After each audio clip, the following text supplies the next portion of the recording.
Hello everybody and welcome back to a brand new live stream. Make sure you guys hit that like button. You guys know the drill. We start on 100 likes during the live stream. So again, make sure you guys like the video down below. Subscribe to the channel as well. If you're new, hit that bell so you never miss another video or stream. We have a decent amount to talk about tonight. This is probably going to be the last stream I do until probably after Christmas.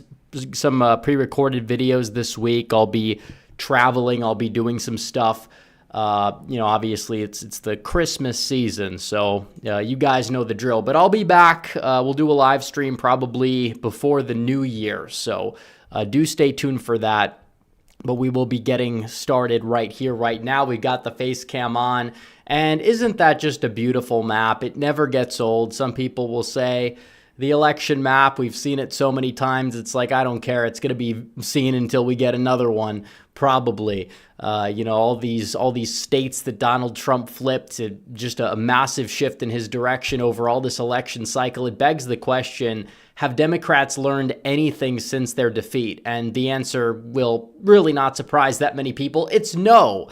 They don't know why they lost. They keep digging the hole one way or another. They keep on digging the hole. And somebody that I don't think anybody really wanted to hear anything from is none other than Tim Walz, who was Kamala Harris's VP. They tried to say this guy is an icon of masculinity. Remember, they said he's an icon of masculinity. He's the real non-toxic, they would say, masculinity. Well, he has really no testosterone in his body. If anything, it's in the negatives. He's like the opposite of masculinity, ironically enough. You know, when they say non-toxic, it just means not masculine in many cases. That's really what they're talking about. When it comes down to somebody like Tim Walz, he doesn't get it. He has no idea. These people never learn. And he goes out there and says, how in the world did we lose to a billionaire? That's his takeaway. Oh, Trump is a billionaire. Here's the deal, Tim Walz. I agree. The real question is, how did you guys have over $1 billion? Because you say, oh, Donald Trump's a billionaire. You talk about big money in politics. The big money in politics this election cycle was not on the right. People have that misconception because of, oh, Elon Musk decided to get involved. Like, he definitely helped out. I'm not saying that, but you talk about how much the Harris campaign raised. They always talk about, we didn't have enough time, but you had $1.5 billion in a couple months' time that you raised, and you still got utterly decimated by this guy that you said was the worst guy to walk the face of the earth. What does that exactly say about you? And you want to say, how did we lose to a billionaire?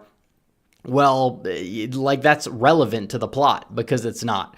It's really not. Donald Trump is not viewed by the working class to be somebody who is an elitist, despite him being a billionaire. Maybe that's what they're trying to get at. They don't understand why, and it's because Donald Trump speaks like one of them. And these people always look down upon that. You have people like Tim Walz. He's like, oh, I'm poor. It's like, first of all, you don't want to celebrate being poor. It's not really something that's aspirational. Everybody should have aspirations. You know, sometimes it doesn't work out. Sometimes you stay in your income bracket. There's nothing wrong with that. I think everybody should have a better shot at achieving the American dream. We got to make it across the board. That's kind of what Donald Trump is talking about. But it's like, oh, this guy's a billionaire. I'm poor. Vote for me. That's not going to win people over. It's not. You're basically saying I couldn't amount to anything. But Donald Trump, oh, he's bad. He's bad news because he happens to, I don't know, he has money. Or he's made a lot of money. He's actually lost money since he's entered politics. These other clowns have gained their net worth by being career politicians. Like, that's part of the appeal that Donald Trump had. They don't get it. They still don't get it. They don't understand how insufferable they are. So they're like, oh, what happened? How did we lose? It's like, you could have seen it coming. I've been talking about it for a while, even back in 2019 when I started this channel. I was basically talking about it. 2020, obviously, COVID, a lot of other things threw a wrench in that. But then 2024, it was apparent that when all that dust settled, even from 1-6 and all these things they tried to say would impact the election that never did, obviously Donald Trump was going to prevail, and he did. He outran the expectations that I set for him leading up to election night. He actually outperformed my state totals by 1. So there you go. But in terms of these other people on the left, they don't get it. These are the same people that they were predicting, oh, it's going to be a landslide win for Kamala Harris, and it was anything but. If anything, you want to say it was a modern landslide for Donald Trump. Look at the shift you saw from 2020 until now. You saw not only did Donald Trump, he won 7 states. He flipped 7 states, or technically 6. I believe he had 6 flips. But you talk about the amount of just sheer movement in some of these states. I mean, every single state in the country moved to the right. Believe it or not, that's exactly what happened. Every single state that has not been done, I believe, for decades. And then every single county that flipped to Donald Trump. That hasn't been done since the 1930s, by the way, for the record. The 1930s, it's been a very, very long time since a party failed to flip even a single county in an election loss. You have people that had ridiculously lopsided losses. Even McGovern was able to flip some counties. Kamala Harris wasn't able to do it. The whole country moved right by 6 points because it's a rejection of the nonsense from the opposition. This is the same group of people that want to lecture normal Americans on how they're actually evil, how they're actually the bad ones for one reason or another. They push all this nonsense, the woke stuff, and there's also the other element to it, which is you have an elite system that does not look out for the benefit of the American people. And that's why you have things such as all this globalization that people don't like. They don't like the mass immigration. They don't like the fact that they're being lectured when you have this administration just dump just a boatload of migrants from the most dysfunctional country in the Western Hemisphere, Haiti, into several towns in middle America. And they didn't think that, and they tried to gaslight people. They said, if you have a problem with that, then actually you're the problem. Like, that's how these people operate. They're just not normal. Donald Trump's campaign, they try to say he's like an extremist, but in reality, he's kind of a moderate in many ways. In many ways, it's not necessarily a bad thing. He's just somebody that understands basic common sense, and that's kind of been lost. And when you have this whole economic drama and you don't offer the American people anything in regards to inflation, partially because I don't even know what you can offer when you've been there. Even if you offer something, it's just, it comes off like it's fake. They just could not understand it. They still don't get it. They live in their little bubble. They live in their bubble. Oh, Trump shouldn't win because he's a billionaire. Oh, we call Donald Trump mean things. Therefore, the people should act accordingly. No, that's not how it works. Maybe that's how the media would have operated, and it would have been effective 10, 20, well, not 10, because obviously he ran the first time. But if you had trust in media, and you had a fair media, and that's at least in terms of how people viewed it, and that's how they were covering it, then yes, that's how the public opinion would follow. But now you kind of have this open ecosystem of thought now. You can thank Elon Musk for that. You can thank people just waking up after COVID for that. But you have a different environment. But the people on the left, they live in this reality where it's like, oh, we're going to follow we're going to basically just follow the science of the regime. Basically anything that they say is going to be taken and spread like it's gospel, because a lot of the people on the left, they don't have religion. This is their religion, is what they do. They just fall in line with whatever the establishment says. That's what they fall in line. They just repeat it. They just roll with it. That's typically what happens. That's why when Biden drops out, they instantly, when they say, oh, the Kamala thing is getting AstroTurf, they just shill it. And that's how they view it. They don't think that anything was done wrong by the establishment because they essentially worship the establishment. And that's why you have a lot of people now that say, oh, well, Kamala Harris ran a flawless campaign. She didn't do anything wrong. Now they're saying it's Biden's fault.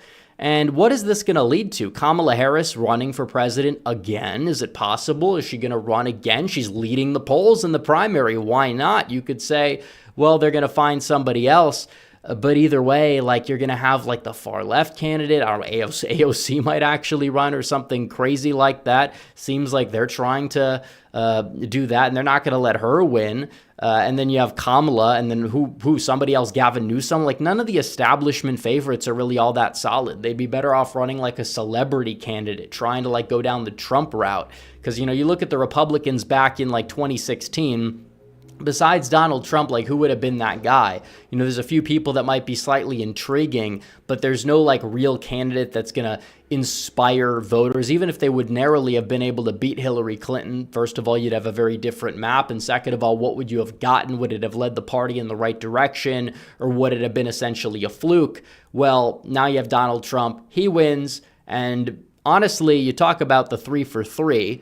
Not to rehash any old drama from 4 years ago, but in reality, you could say, yeah, I mean, 2020 was a toss-up election, even viewing the results at face value, very close when you have all this chaos going on. That usually bodes poorly for the incumbent party, but you're still 20,000 votes away from victory, despite running a relatively lackluster campaign compared to 2016, although 2024 was just a masterclass, firing from all cylinders. But you know, these people, they just can't understand it. Van Jones put it well, actually. He said on some podcast or something, this very far left guy, TDS, but he acknowledges in a rare moment of sanity, he is like, yeah, Trump is smarter than me, smarter than you, because he's the one that's winning. He's beaten us. And it's true. They don't get it. And in doing so, they just oppose everything Trump says, even though Trump is, you know, saying things mainly that are common sense. They come out in opposition to it because that's like the essential hive mind. And what that's leading to is just the most absurd and insane autopsy reports of Cope. Like, they could just admit we lost, we're screwed, we're probably screwed as a party, we may not have the Senate for 20 years, we probably should tank and wait and try to revamp our image in full once you see Donald Trump or whatever Republican is in charge at that point end up screwing up on a particular issue that they maybe can start to capitalize on, but they can't even do it. Remember, this is like the abortion election. That's like their issue, and they failed. I mean, maybe if you had a Republican candidate that didn't understand how to properly navigate the topic, then yeah, maybe the Democrats would have won this election. Maybe they wouldn't have had to replace Biden, and you'd have 87 or 86-year-old Biden walking around in 4 years if he's even still alive, doing God knows what in the White House. You already see what he's doing now. I mean, you got all these drones flying all over the country. He's fast asleep on some island in Delaware or something. Who even knows where the guy is, if he's even sentient at this point? But that's besides the point. I'm just saying, you dodged a bullet. You have somebody that's showing the party how to win, and the left can't handle it. And they're just lashing out. They're doubling down. They don't learn anything. You think they would learn something. They haven't learned anything. And like I said, there's a non-zero chance that Kamala Harris, of all people, runs again and could compete. Maybe she doesn't get it, but she could compete for that nomination once again. Maybe she'll flame out even faster because there's not going to be this attempt to AstroTurf. Who knows? It just depends on the narrative at the time. But if you're her, you're the favorite already. Why not run again? You could say, yeah, I was saddled with the Biden stuff. Let me run again. I've gotten more votes than any Democrat in history except one. Whatever. She could run with that narrative, and that could be the Cope narrative. I'm not saying she'd get the nomination, but what's going to stop her from running? What's going to stop her from going out there and cackling again and getting all this money? Why, hopefully the donors are smart enough, but that's going to impact the whole party because it's not just Kamala Harris. Like, who knows what's going to happen? You'd think, yeah, like the Obama machine would prevent her from getting the nomination, or like Pelosi. Although Pelosi is going to be 88 years old by then. She'll have even less power than she has now. Who knows what the real motivation for Obama to even get involved when his legacy is somewhere in some landfill, essentially. Because he really said, oh, you know, we got to get Trump the last time just to salvage whatever's left of it, which is really nothing. And obviously, yeah, nothing really came of it. So you see that they completely flamed out, and everybody knows it. But these people, they won't stop coping. They won't stop coping. Cenk Uygur, who's had more moments of sanity than he's ever had in his career over the past month, put out a tweet that said the reason people like Kamala Harris say they might run again despite a disastrous campaign is because she has to keep her market value up. If she says she's not going to run again, she gets less attention and money for books, speeches, etc. So Cenk is basically saying she might not run again, but she's saying she'd run again. But even the left's influencers, many of whom I suspect are paid by somebody, But the left's influencers are like dunking on Cenk for this take, basically saying, oh, well, she ran a great campaign. She should run again. Let's see you get 75 million votes in 107 days. They're all in the tank for Kamala 2028 already. A good chunk of these people. I'm not saying it's going to happen, but could she run again? What's going to stop her if she continues to lead the polls? Because you have to understand the average Democrat primary voter is not going to be in line with what the establishment wants. Hence why they have to go over and beyond to rig their primaries. They did it against Bernie Sanders twice. And obviously this time around, they got rid of the nominee when they felt like the nominee was not going to win. And who are they moving to? They moved to Kamala Harris, partially because Biden did that to spite him. But who knows if they had a open primary, you never know what would have happened. A last-minute primary, probably still end up with Kamala Harris as the nominee. Who even knows at that point? But still, I mean, there is internal conflict in the Democrat apparatus. That is true, regardless. And you still have people that say this. It's like 107 days to get 75 million votes. The more people saw her face, the less of they liked her. Like, that's the way it goes. The more they saw her, the less they wanted her. I mean, the media tried to astroturf her. It lasted maybe a week, but I don't even think there was really any real movement in the poll numbers.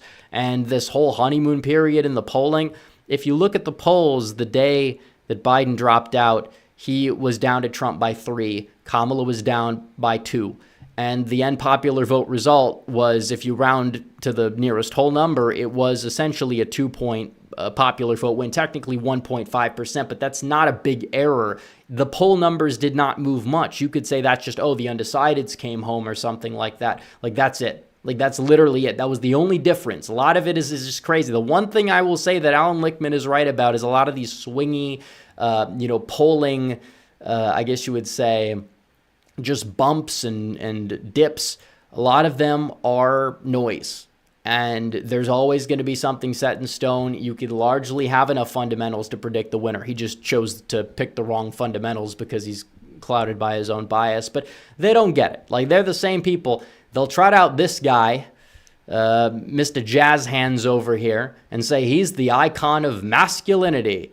But then when they're actually faced with actual blowback from actual men, mainly young men, these people lash out even further. You know, they try to do this whole, oh, we're going to make this outreach to white men because they realized that Kamala Harris out of the gate was going to have a major problem with white men. So they created this white dudes for Harris. And I think it made the problem worse for them, all things considered, because it's like, okay, so you're basically acknowledging you have a problem. And in doing so, you're making it even worse by putting out these like beta, stereotypical low T beta male type of people. I'm not just using that term as like a meme. Like, that's actually what these people are. People like Harry Sisson, people like Tim Walz, people like Kamala's husband, whatever her name is, Doug Emhoff, who like beats up the nanny or something, makes his nannies get abortions. I don't know, allegedly, but it's out there. You guys know about it. I know about it. Everybody knows.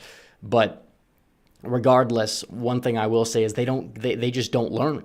Like, you see some of this viral tweet. It might be botted because some of these tweets that go viral are botted and the engagement's a little off and they do it to, I don't know, just promote or stroke their own ego. Oh, we're going to get out there. We're going to get out there in the algorithm, even though they're not doing so well now that it's a free speech platform. They're not doing well. So you have a picture of, I don't know, somebody put on Twitter, why am I seeing so many girls that have never had a boyfriend essentially before? Because women are complaining about that on TikTok and largely doing it for views more so than anything else, because that's how these social media platforms operate.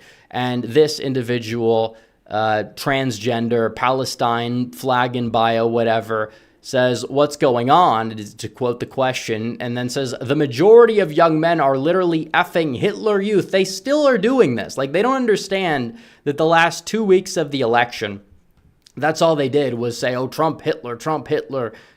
Trump supporters are garbage, as Biden said, all this stuff. And they're basically saying that.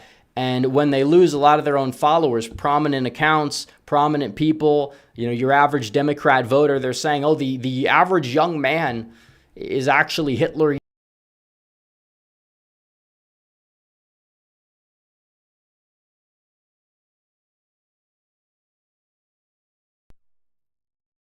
Okay, I think we're back. I think the microphone went out for a second.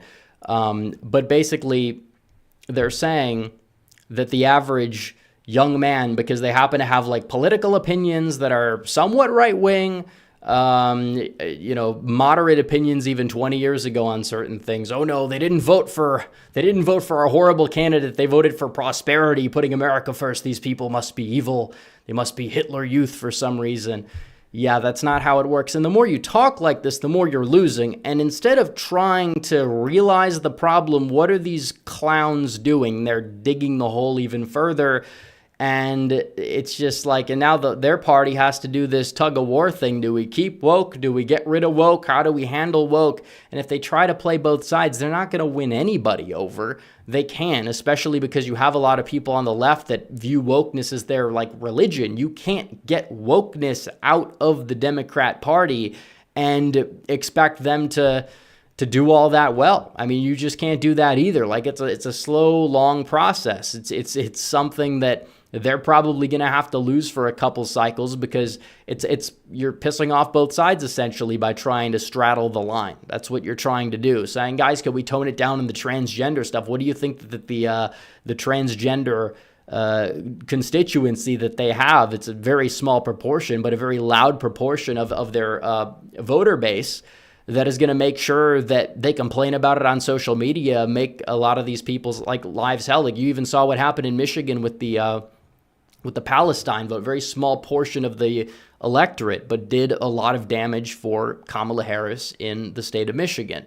And a lot of those people, by the end of the election cycle, they weren't even just voting third party. No, they were voting for Donald Trump, because Donald Trump is saying, yeah, we need peace in the region, essentially. And I'm not saying the woke people are going to come aboard to us. We shouldn't really want to court those votes anyways. But what I'm saying is people that stay home, or people that they have as their main constituency, them not appealing to those people at all, it's a problem for them. So they have to kind of like straddle this line that's impossible to tiptoe down. But one thing I will say is that these takes get clowned on more so in the general sphere, which is good. And the more that Democrats continue to go down this road of, oh, we did everything right, Kamala did nothing wrong. And it's not just about Kamala Harris necessarily. She did a lot wrong. She's a horrible candidate, but it's what they've been doing for the longest time. It has not been working, and the voter base sees it. You can win as many special elections as you want. You can win as many midterms as you want, but the presidential elections that people actually pay attention to, that's a little bit of a different ballgame, and they may not do so well in the upcoming midterms or whatever if they can't get their act together. You know, after 2016, they did a little bit of regrouping, but they still had a lot of pull on the media. Trump was not nearly as popular as he was today. So it's kind of a bit of a problem for them, because they're going to have to try to make him unpopular, and to do so, they're going to have people rooting for the country to fail. Because now that a lot of people have woken up, put down the TDS, they're rooting for the country right now. They see Donald Trump the way we've always seen Donald Trump, as like just this guy. He's awesome. You know, you see even the T-shirt, which you can buy at shop.redeaglepolitics.com. The sale ends like in a couple hours. But either way, it's like you look at Trump, he put his fist up in the air. He's become like an icon to a lot of people who may not have been political up to that point, just because of that moment, because he showed that, yeah, this guy in the line of fire, they always say, oh, he's a coward, he's all this. And he's in the line of fire. He showed his true colors, and those true colors were bravery. They were resilience. And that's exactly been the theme of this year for Donald Trump. It's been win after win after win. If you're on the left right now, I don't even know what to say. Like, it's really going to take some unforeseen downturn in the economy or something like that for them to regain any sort of standing, especially with their piss poor bench, or they really got to revamp themselves as a party. I'm not saying it can't be done. I'm not going to tell them how to rebuild, but I will say that there's an opportunity for us to bury these people and make sure that we can consolidate more and more and more power. And by the time that the Democrat Party can compete, well, the Overton window will have shifted to the point where we're kind of like back in like the 2000s, 1990s again, in a way. It's the new golden age. It's not going to matter I'm not saying it's not going to matter, but in terms of which party's going to win, like the stakes are far higher now than they are potentially in a future election. You would hope that it is. I said this election will determine the outcome of the country. It's true. It will. Like, this is our final shot. And maybe 2016 felt like that too. And it's true, but this is like actually the final shot. We got a really good shot to right the ship right here, right now. It's time to get to work. It's time to do it. And we're kind of hopefully going to see that unfold over the next 4 years. So without further ado, I'd like to get to the super chats real quick. We have quite a bit of these super chats that we'll get to. So let me make sure that we could pull these up. We'll start off from the top, and to nobody's surprise, it is Johnny Heartdog leading us off after a quick sip of water. For 10 saying, I'm not sure about Lake's pick. It's not her, it's her position. It seems like a low-level consolation prize. She deserves a more prominent role. Perhaps I'm underestimating the position's importance. Said this on another channel, but I hope we make it to 120. Biden's hellbent on setting the world on fire because he hates Trump, trying to start World War III by inciting Russia, adding fuel to the Middle East by leaking secret intel, also trying to crash our economy, permanently weaponizing the DOJ by creating permanent positions, selling off the border wall, trying to create a permanent woke culture by ramming through woke activist judges, and who knows what's with these drones. We need these traitorous criminals out before 120, before they cause irreparable damage, and we should we stay on standard time with earlier nights or saving time with earlier sunrises? Well, I think that daylight time is preferable to make permanent. Some people are going to disagree. I just don't want 4 p.m. sunsets being commonplace in the wintertime. I think the daylight time is much better. I don't mind a later sunrise, essentially. Maybe it's because I don't get up early enough or whatever, but that's fine. I mean, I don't really mind it being a little bit dark in the morning. Rather have that time, for example, on the weekends for people to be able to have sunlight out later. But as for the Lake pick, I think that the position is probably perfect for her because she's in the news anchor business for many years. She was in Phoenix. Now, is it prominent to us? Maybe not, but it is a network that a lot of other countries do watch in terms of getting news from this country. So maybe we're not the target audience for that, but there are a lot of people who would be the target audience. And as for Biden, I don't even know who's calling the shots, to be honest. Is it Biden? Is it not Biden? It's definitely, at a minimum, the people around Biden. That's who's running the country. It's time not just to replace Biden, but get to work and fire a lot of these people, a lot of these bureaucrats. They need to go. Enough is enough. Just through the deep state. It's called the deep state because you don't see a lot of it. These are not elected bureaucrats. These are people that are appointed. They stay there. They're government employees. Once the government grows, it's hard to shrink. That's what you got to do in terms of going in there, getting these people out of there that do absolutely nothing but just spit in the face of the rest of the country that doesn't fall in line with their nonsense. Red Whale Politics says you should do a video reacting to David Pakman or Kyle Kalinske over their election night streams or their election map videos. Yeah, I mean, we could react to some content. A lot of people tend to like the reaction content, so we're going to do it. I will say there's some people who don't really know the channel very much, and they're like, why are you stopping and reacting to it? It's like, it's a reaction video. It's the point. You could watch the original. Maybe I could link the original for people that want to watch the original, but it's like the whole point of it is like a reaction video. It's supposed to be my content, not just me putting somebody else's content out as it's like my channel, because that would not really be content of my own. That'd be just, you get the gist of it. Also, Red Whale Politics is laughable when people trash your 2020 prediction. These are the same clowns that eat the garbage from LTE, especially when you were off by 1 point or less. It's funny because I was actually more inaccurate in a lot of states this time, even though I got them right.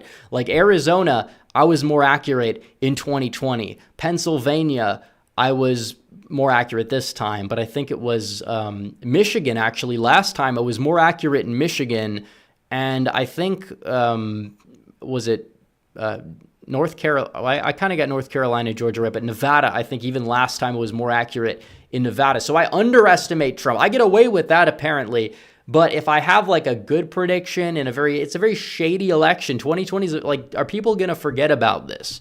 Are they going to forget it?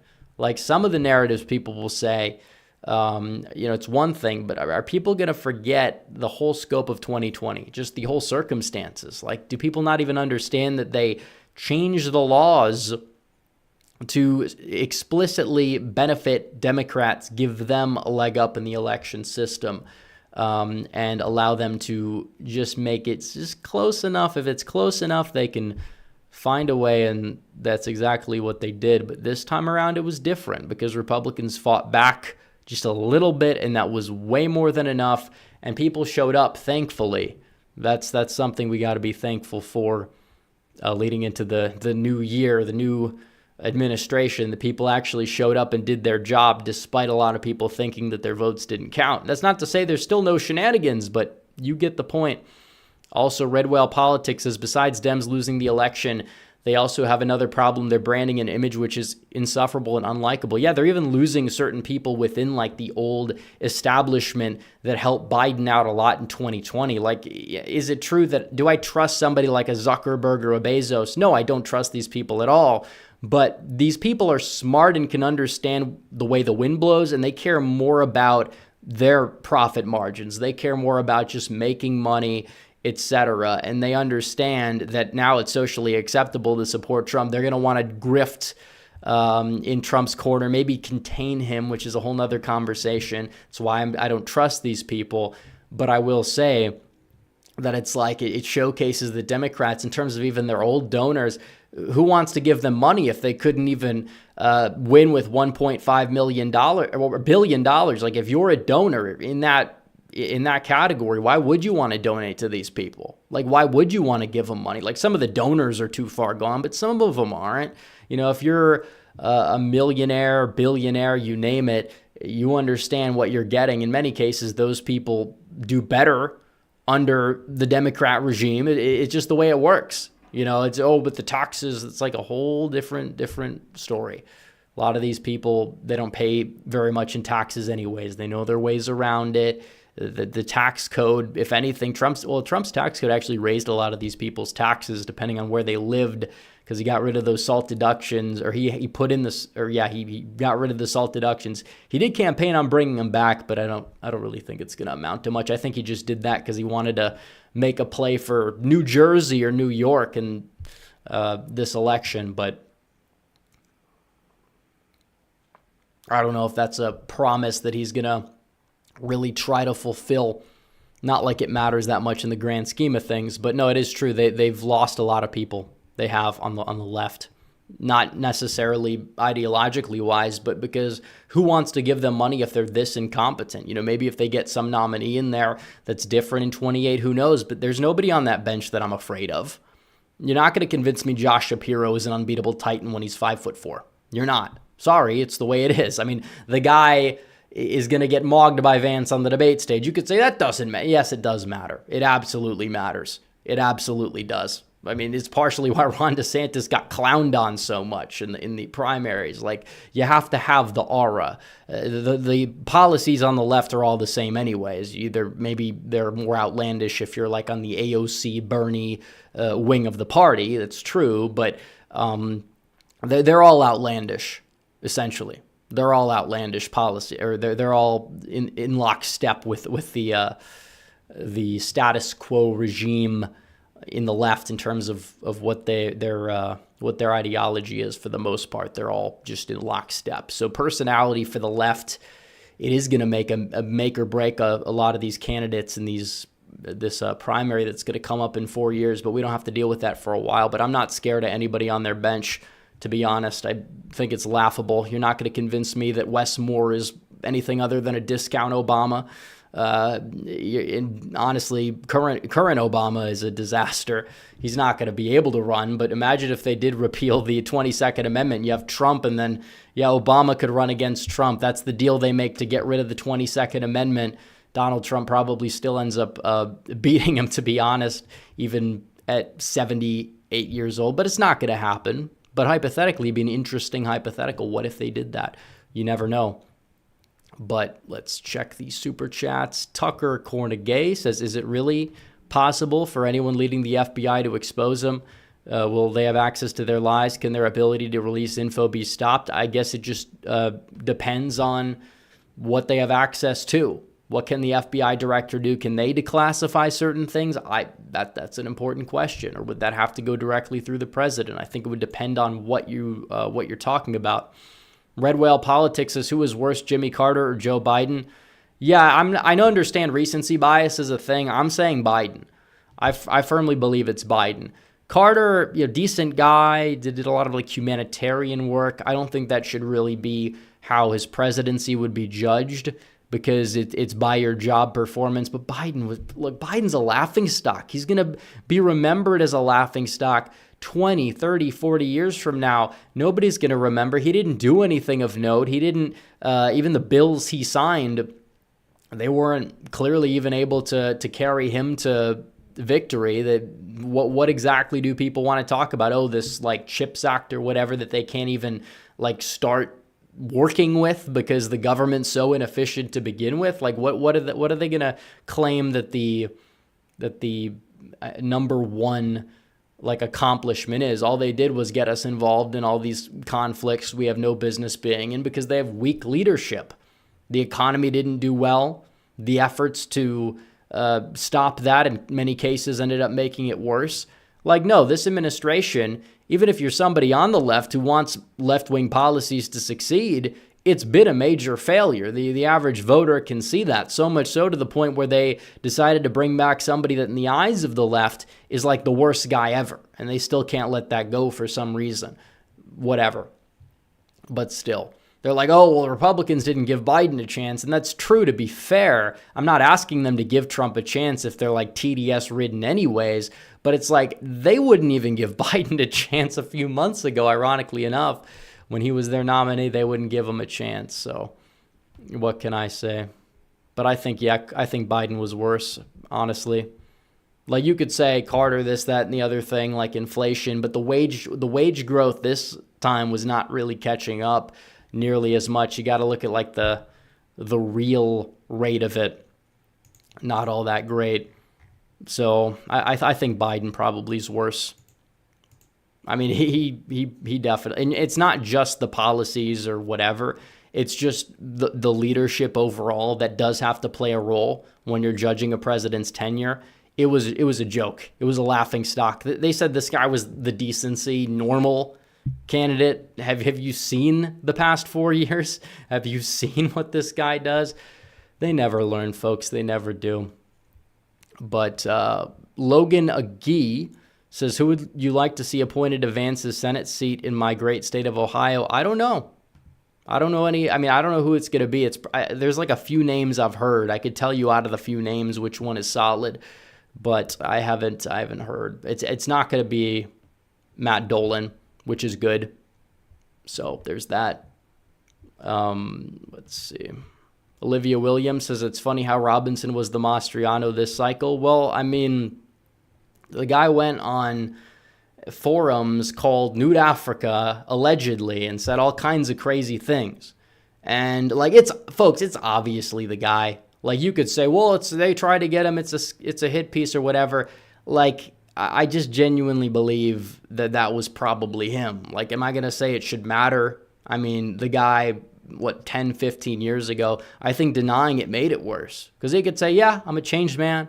I've turned to God since then, and I'm ready to get to work for the people in North Carolina. It's like, okay, well, there you go. It's a clarification for a lot of people that already didn't feel that, I guess you would say, feel that good about the candidate. But the other thing that did it, I feel like, is because abortion's been made a state issue. Robinson's position has, he said a lot of things that are controversial that have been exploited that definitely held him back. I mean, it was to the point where Donald Trump didn't even really want to associate with him on the campaign trail, and then he kind of just cut him off completely after the whole Nude Africa scandal dropped. That's just, it's incredible. And I know Republicans leaked it too, which is the worst thing of all. Like we'll leak it so he drops out. It's like, that's not how it works. Like, you should have done that in the primary if it was so pressing. Like, you didn't do it. You people are losers, and it sunk the entire party down ballot because of that. It's just stupidity. Just total stupidity. So, yeah, that's the way it is. Like, it was definitely him. I mean, I know CNN came up with the report, but it was leaked by, I believe, the Republicans. And they say Democrats had access to the information in North Carolina too. But it's like, why are you going to go out there and leak it just to try and sabotage him and also the rest of your party? They never learn. These people never learn. It was dumb. But let's see. Johnny Hot Dogs has been watching Rasmussen's channel, though there's a lot of great content. And one of the accurate pollsters, he seems to toot his horn a lot. Well, I do this. I mean, I like to look back and self-aggrandize a little bit. Let's not ignore that. And it's true. I mean, if everybody, the dumbest, the most smug, arrogant lunatics of the election mafia are making you their number one enemy, and you are right about, not just right about the election, but all the little minute details about the election, like to a T, to the point where it's absurd how accurate you were in some of these counties. It's like insane. It's like, of course you're going to brag. Of course you're going to self-aggrandize. I'm not going to knock him for that, for sure. But Mike Oxard says, thoughts on the theory that drones are looking for a missing nuke that, quote unquote, might just go. I don't know about that. I mean, hopefully not. Hopefully not. I hope that's not the case. Thomas says, keep these type of videos coming. Well, thank you. I appreciate it. I don't know what type of video you're talking about because this is technically a live stream, but I'm going to keep making content because why wouldn't I? Yes, the election's over, but that's like the battle. Now we got to keep going. Like this is like the beginning. This is not the end. And I think a lot of people know that. We're just getting started. We're gaining subs. Make sure, again, you guys sub. Let's get to 215 as soon as we can, 215K. But usually after the elections, we lose, partially because there's some underperformance or people are tuning out of politics as a result. They're demoralized. You look at 2020, we lost, 4K, which wasn't that bad. And then the midterms, we lost like 5. Now we're gaining. We're actually gaining after an election for a change. Isn't that interesting? Isn't that interesting? For the first time, we're actually gaining. And now you have the Trump era. Let's see what happens. We'll see if the left is, if they're smart, they're not going to provide us with as much content other than, we're going to celebrate the wins of the country. But, these people, we'll see how long they can abstain from their little drug. The only problem is it's like the media is not on their side. This whole censorship thing, it backfired on itself. The free market actually did something I didn't think it could do with social media and balanced it with Elon Musk and his purchase of Twitter, now X. So a lot of positive developments have taken place for sure. Olivia Williams says, how can you think there was no down ballot? Well, I didn't say there was no down ballot shenanigans. I said there was shenanigans. I'm saying when it comes down to it, how can you say there's specific shenanigans? Because if they could change X amount of said ballots, so they screw over the down ballot Republicans, which in many cases are relatively in line with the establishment. They win in a lot of other swing states. You win in Pennsylvania. Why can't you win in Wisconsin? I think Wisconsin's a very corrupt state, an underratedly corrupt state. But the problem is that these people underran Trump. If Trump could win, why couldn't these people win? In many cases, that's the problem. And there are race-specific things, like, in Wisconsin, they have a third-party candidate who says they're America first, and the Democrats are giving them money, and then they get as many votes as Eric Hovde loses by. That's cheating in a way, a roundabout way from the Democrats. And yeah, there's a lot of, there were a lot of shady ballots in Milwaukee, like the needles, all the models were showing Trump ahead. And they've perfected themselves a lot since 2020. They were dead on accurate in a lot of states as the night was going on, with like 90-some% reporting, it's Trump by 2. He only wins it by 0.9. That's, again, the Senate margin right there. Milwaukee, corrupt. Why is Wisconsin's turnout higher this year, despite a lot of states having turnout that's dipping? A lot of questions that we don't have answers for, but I think we can understand that there needs to be massive reform at a minimum, regardless what anyone's belief is about it. I think there's shenanigans in Wisconsin. I definitely do. I think that still Hovde could have won had he outran, but it's also, you have stupid spending from Mitch McConnell, who's leading it. Now he's not leading anymore in the Senate, giving money to people who don't need the money. giving money to people who don't deserve any money, freezing out other candidates of receiving money. That's the way it works. So I don't think that that's my position, that there's none. I'm just saying it's a little bit more complicated than, oh, well, if Trump wins this person, because people do split tickets. I think it's stupid that there's Trump Baldwin voters in Wisconsin, but if you talk to the median voter, they're like, they're not quite there in a lot of cases. Like the average median voter is not going to be somebody in this live chat. I don't think there's anybody in my live chat who voted for a Democrat this year. Maybe they didn't vote for a down ballot Republican because they have like a gripe with them or something. But I can guarantee, I'd be surprised if anybody who's like watches me split their tickets and voted for a Democrat senator. I mean, I know a couple people that have like Kerry Lake derangement syndrome that voted for Gallego or wrote in somebody in that race, but those people are largely the exceptions to the norm. But I'd be interested to see if any of you guys voted Democrat for a down ballot race for some reason or another. But in the real world, it's like, oh, well, I like Tammy Baldwin because she's like, they think she's nice or something, and they don't know Eric Hovde, and they think most Republicans are corrupt, but they like Donald Trump, and they think Trump is like a populist or something. Now, there weren't that many of them. You only had a 1% split, or like a 2% split, not even, but that split was still there, and it's kind of a problem. But I think Wisconsin's corrupt, completely corrupt. So Ragdoll MMA says, if Harry Sisson's your male spokesperson, you're cooked. Yeah, exactly.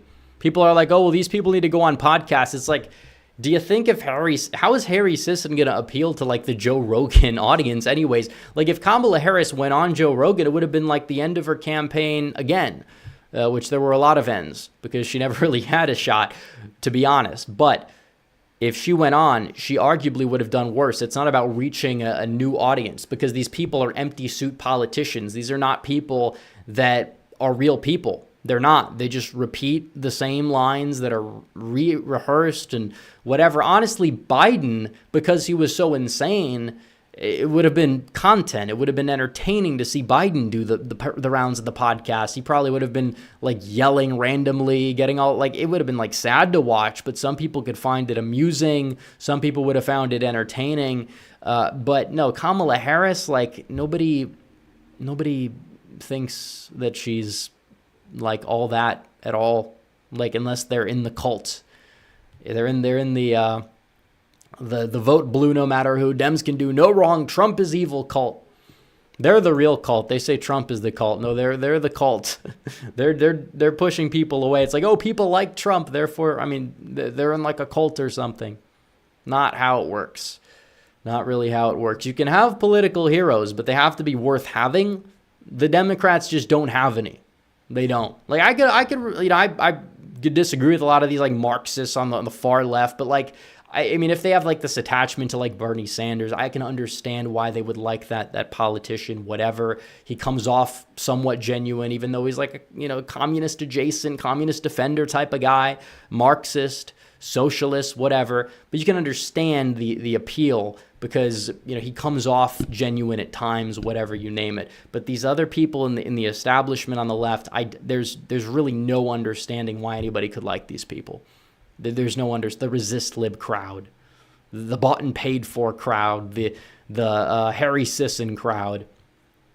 Red Whale Politics says Dems since 2016 have been trying to chase down the Obama coalition or zombie Obamaism, just like GOP chasing zombie Reaganism. Exactly. That's true. How many votes, by the way, did Ronald Reagan get in his 1984 landslide? This is a question a lot of people, if you ask them, they'll have no idea. He only got 54 million votes. 54 million votes is 20 million less than Kamala Harris got. So if you want to play that game, that's 20 million votes less. So you're chasing a coalition that does not exist, essentially. It doesn't exist anymore. Demographically, it's not friendly. The Republican Party has changed. People have changed. A lot of those how many of those 50-odd million people that voted for Reagan are still alive? So you're going to have to adapt with the times. You're going to have to chase newer, younger voters, be more in tune with the culture. And that's what Trump can bring to the table. And Trump is this generation's, I would say, you could say Reagan on steroids. Hopefully he leaves behind a great legacy. I think he's already done so, but now it's like you really cement yourself. I mean, he's already going to be remembered 100 years from now because he's one of the people to serve non-contiguous terms, not to mention the whole assassination attempt and his response to it, not to mention just the fact that he's the first president to never serve in the military or previous political office before becoming president. So there's just a bunch of things that make Donald Trump one of the most unique, iconic presidents out of the gate. And he just is America. Like, this is why I say Donald John America. He's just like, he's the representative of the country. He's coming back. He's coming back. The adults will be in charge once again very shortly. Very shortly. Less than 40 days. Marilyn Degatti says, I'm worried about the drone situation and also Biden setting us to World War III. Is there any hope? Well, Donald Trump he'll come back. He'll come back. Hopefully, I think all the alarmist takes about, we're not going to have a country a month from now. It's like, we're going to have a country a month from now. If the situations get worse, we'll act accordingly. But there will be, hopefully keep Donald Trump safe. You'll have a President Trump for 4 years to hopefully get things done, get things fixed. And Biden's doing damage. It's not good. It's not good what they're doing at the last minute for sure, but I wouldn't expect anything different.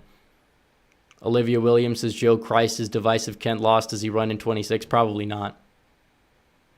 Probably not. I mean, he ran a better campaign and he, I think, lost by more. So I don't think that I don't think he's going to run for that seat again. It's a left moving seat. Olivia Williams says, what was the most disappointing House loss in 24? That's a good question. I don't know if I could think of any at the top of my head. If I looked at a map, I could probably see one. I don't know. Just losing some of the seats in California, not because I care about those congressmen at all. A lot of them are rhinos, to be fair, but it's like you're losing these seats in California that you won in a bad midterm for you. Then Trump does very well in some of these places. He wins districts he never won before, and they end up losing ground in the House for some reason. It's not a good thing to see because you'd rather pad your majority. Yeah, some of them are rhinos, but it doesn't quite matter. You'd still rather pad your majority so you could get more things done and have a little bit more breathing room. On Penny says, we have the mandate. Reagan didn't win the House in 84. Well, Reagan still basically had a mandate because polarization back then was not quite what it is now. And he got a lot of Democrats to sign on to a lot of what he was able to get done. Ash K2 for 10 says, I'm getting tired of leftists using emotional blackmail if you oppose what they call gender-affirming care. It's disheartening. So many Americans support it because they're convinced. Well, I don't think a majority of Americans support it. I think that a loud minority of Americans support it. And this whole doubling down on it is partially tarnished the Democrat brand. Like, they'll say, we didn't campaign on this, but it's like, just last Easter, you called Easter instead of posting about Easter, instead of posting any sort of religious stuff about Easter, it's like Happy Easter, picture of a rabbit or something, which is not really what Easter's about, for the record. And then they celebrate Transgender Day of Visibility. It's like, what the hell is wrong with these clowns? And they expect people to forget about it when they're going to go to the polls 8 months later. They don't get it. They don't get it. People's memories are short, but they're not that short. I mean, a lot of people already cemented in their minds that this is what the Democrat brand is. Eric from Wisconsin says, Wisconsin's horribly corrupt and Robin Vos doesn't care. We need new leadership in the GOP. They do. They do, for sure. XJ Cherokee Bear says, what's your favorite Christmas movie? I don't really have one off the top of my head. There's a lot of good ones, though. Johnny Hart Dog says, what's more likely, Democrats waking up to why they lost before next election or Republicans dropping the ball and blowing? Oh, definitely the latter. Because Republicans in many cases also don't get it, but it's for different reasons, and it's a large wing of the party that's unwilling to work and adapt and work with the MAGA wing of the party to make it a MAGA party overall. They're the ones that want all the concessions. I mean, the Republican Party is not ideal either. They're not perfect either. We're kind of seeing it. They could be a hell of a lot better than they are right now, and they're a hell of a lot better than they were before Donald Trump came on the scene. But it's like, no, they got a lot of issues, and they're not really willing to learn from it either. They'll just say, oh, well, it's because the opposition sucked. And it's like, no, Donald Trump ran a very good campaign, and he gave a lot of people a lot of reasons to vote for him. And very few Republican politicians would have gotten nearly as many votes as Trump. We talk about how many votes. A lot of Republican politicians, like the standard types, wouldn't have gotten 70 million to turn out for them. People could say, well, what about it? Trump's on the ballot? That's going to energize the left. It's like, well, you saw the midterms when Trump wasn't on the ballot. They still showed up a decent amount of numbers. Like, Democrats just know how to use the election system. Trump outsourced the ground game, and it paid dividends for him. That was his idea. That was his RNC's idea, not their idea. Red Whale Politics for 10 says, hey, I've been debating my grandpa that has extreme TDS and is a lifelong Dem. I've been having debates about the party switch talking point. Can you give me facts to help destroy that talk? Well, the fact is coalitions are changing. It's more coalitions changing than parties switching on a dime. Parties never switched on a dime. If you look at the 1960s, it's true that in the post-civil rights whatever act that Republicans were able to make inroads in the South, although Goldwater was more of like a protest vote for these people than, oh, we love Barry Goldwater's philosophy on X, Y, and Z. It's funny because Donald Trump's coalition is very similar to like Bill Clinton's coalition in the 90s when you look at it by income, when you look at it by several other demographics, maybe not necessarily race, but like educational attainment, things like that. So out of the gate, you can see the parties are evolving. In fact, Donald Trump is kind of taking the party way back to where it was before, like the 1920s, on a lot of things regarding the economy. They're more protectionist. Now he wants to bring back imperialism, go after Canada, Greenland. I'm not saying it's going to happen, but I mean, Greenland would be a nice get for numerous reasons. But either way, it's like the parties are always shifting their gears. It's the way it is. In fact, the South, you talk about how voting blocks have shifted. Black voters were voting Democrat in the 1930s, despite Democrats supporting like segregation and all this stuff up into the 60s because of the New Deal. That shifted a lot of coalitions, and a lot of poor black voters were on the same side as the, poor Southern whites or whatever that were these New Deal Democrats. And over time, you saw obviously that it cemented. You went from like 70-80% Democrat support among black voters with the whole civil rights era, and the old Republican voting black voters who were mainly old from the time of emancipation, they died out, and that also affected the numbers. And you're kind of seeing a little bit the same thing happen now, where the younger black population, they're still voting overwhelmingly Democrat, but Donald Trump won a quarter of young black men. But among black voters who were, alive in the civil rights era, when Democrats started to kind of gain their support, that total level of support dipped, or it didn't dip. It stayed relatively similar. Donald Trump's, numbers with them probably only were like around, I think, like 7 or 8%, the usual. So coalitions always are shifting to a degree. Parties are always changing. There's never been a set moment where a bunch of people said, oh, we're going to join this side, and then, oh, they're going to join that side. It just depends. It's an election-to-election basis.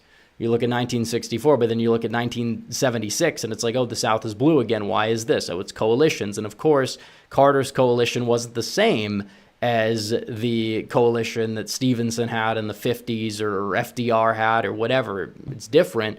But like I said, everything's in flux in politics. Everything's in flux. Zach Carmen says, I bet the first thing during the State of the Union speech will be, it's good to be back. Well, we'll see. It's technically not a State of the Union. It's a joint address to Congress. Then he'll give a State of the Union for the next 3 years of his term. Literally, God says New Jersey and Virginia will be in play in 28. It's possible. In play, depends on how you want to use that definition, but I don't think a lot of people thought Arizona was going to be a likely Republican state, but that's how it's moved. And given the party registration data, I think it's going to stay there. And we're still gaining a ridiculous amount of people when you look at the party registration data post-election. It's on steroids. Like the election's getting more people out to vote after it's done. Like for the next election, people are registering. Or maybe some of them are changing their registration. They want to be on the winning team. Why not? Michael in North Carolina says, I voted for Reagan in 84 and I'm not Ted. Here's $5 for you. Well, I appreciate it. We love our supporters from all age ranges.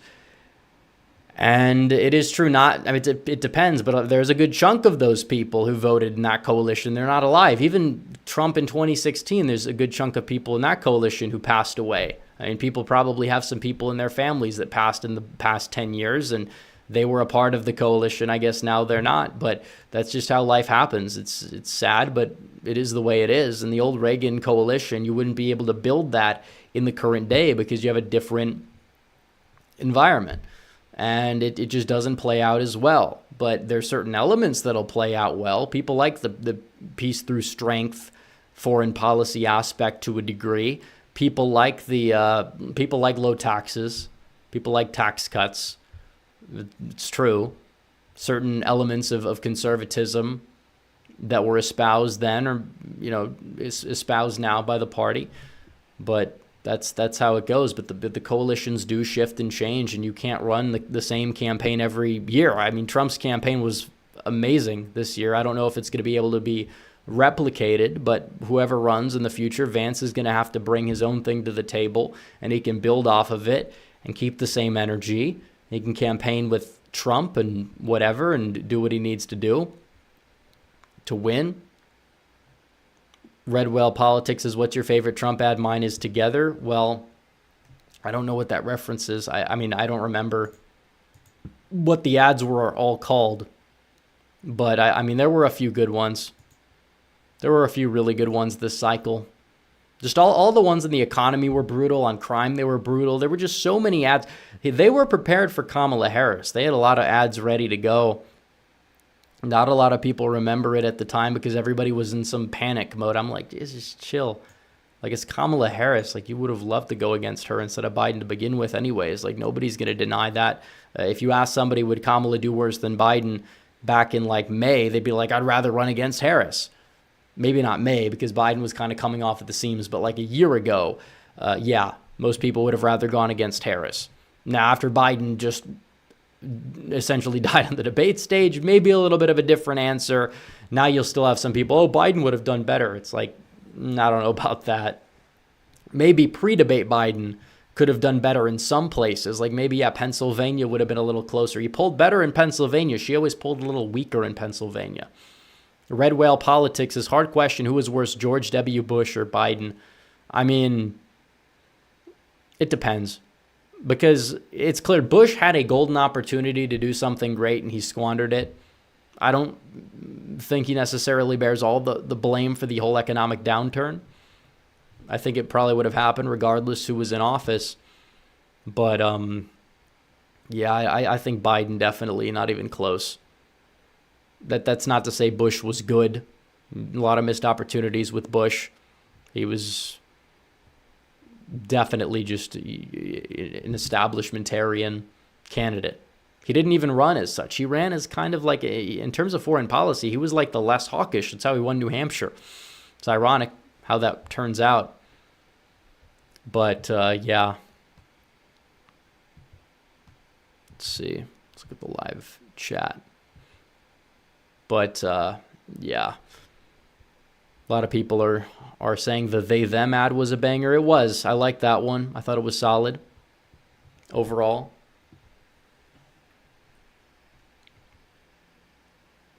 But Red Whale Politics says, could Pennsylvania Senate flip in 26? I assume you're talking about the actual state Senate.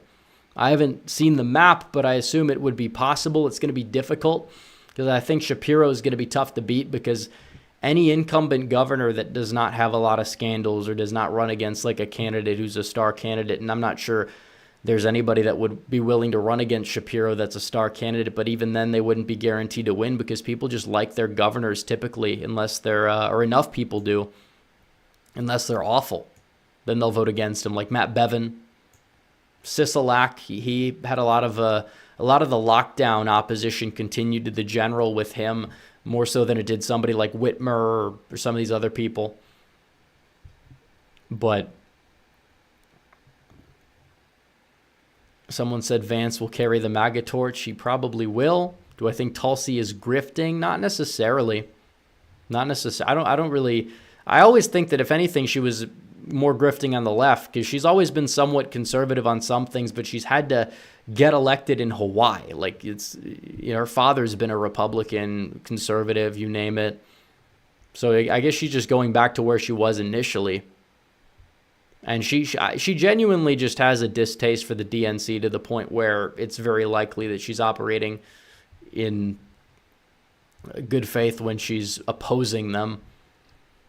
Red Whale Politics is, what's your best take of the future of Georgia? Well, I mean, it just depends. I think it's a state that's going to move left again because you have the Atlanta area. It's grown massively. Is it possible that Republicans could find some more votes again in rural Georgia? I guess. It's going to be close, but it is a state that there are a lot of warning signs for Republicans because those South Atlanta suburbs are growing and they're getting more populated and more Democrat, and it's not helping Republicans' future hopes if those trends continue, which if the economy recovers, Atlanta's probably going to start growing again. Is it going to grow? Is it going to be are the new arrivals going to be as Democrat? Maybe not, but still, I think 2026, there's hope. 2028, you could still win it.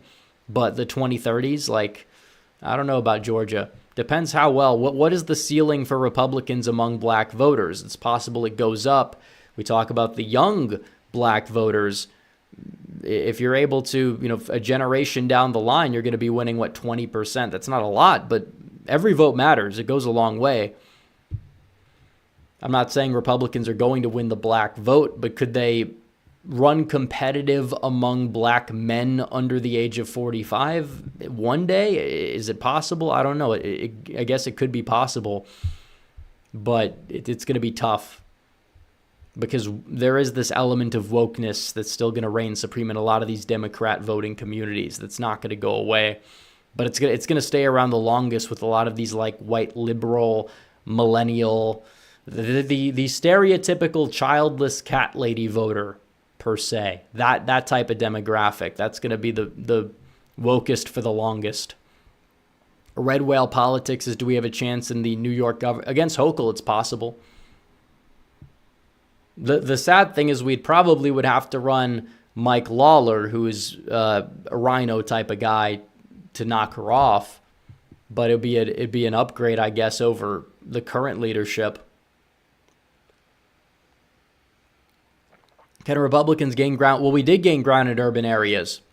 In fact, the strategy basically was lose by less and hold your own. Maybe gain a little bit in these, working class areas. Obviously, Macomb County, Michigan, Trump got a bigger margin there than he got in 2016. He did very well in certain places, but narrowing the margin in the big cities, even if it's just minuscule, he only lost Detroit by 80. Well, he didn't lose it by 91 like he did in 2016, and that's the biggest city in the state, so that's going to cause you to do better overall.